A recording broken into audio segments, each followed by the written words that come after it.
তো hello everyone, welcome to my channel. Hi, আমি সাবানা। তোমরা সবাই কেমন আছো বন্ধুরা? তোমাদের সবার কাছে আজকে আমি আগে সরি চেয়ে নিই, কারণ এই ভিডিওটা পোস্ট করতে আমার অনেকটা লেট হয়ে গেল। সত্যি কথা বলতে গেলে কি জানো তো, একটা স্পেশাল দিনের ভিডিও, কিন্তু আমি ভিডিও করিনি, ভিডিওগুলো বুনুগুড়া করেছিল।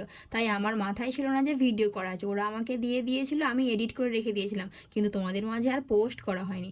আমার বিবাহবার্ষিকীর দিনে এই ভিডিওটা, কোন দিন জানো? জানুয়ারির 24 তারিখ। অনেকটা লেট হয়ে গেল ভিডিওটা পোস্ট করতে, প্রায় 1 মাসের কাছাকাছি। কিন্তু স্পেশাল দিনের ভিডিও তোমাদের সঙ্গে শেয়ার না করলেই হয়, তাই ভাবলাম যে গ্যালারিতে আছে যখন পোস্ট করেই দিই। এই কেকটা আমি কাস্টমাইজ করে তৈরি করেছিলাম। আর কে কাস্টমাইজ করে দিয়েছেন? আমার ভাবি কেক তৈরি করে। উনি খুব সুন্দর কেক তৈরি করে, ওনার হাতের কেক খেয়েছি, আমার খুব ভালো লাগে। তাই ভাবলাম যে আমার পরিবারের সবাইকেও খাওয়ানো যাক। আমার হাজব্যান্ডকে তো ধরে বেঁধে কেক কাটিং করতে বসাতে হয়েছিল, কারণ আমার হাজব্যান্ড এমনিতে ক্যামেরার সামনে আসতেই চায় না। যারা আমার রোজকার ব্লগ দেখো তারা দেখেইছো যে আমার হাজব্যান্ড ক্যামেরার সামনে একদমই আসতে চায় না। তো জোর করে বসেছিলাম, আর এই গোলাপ ফুলটা বুনু এনেছিল, সে তো জোর করে আমার হাতে দেওয়া ছিল। আমার হাজব্যান্ড খুবই লজ্জা পাচ্ছিল।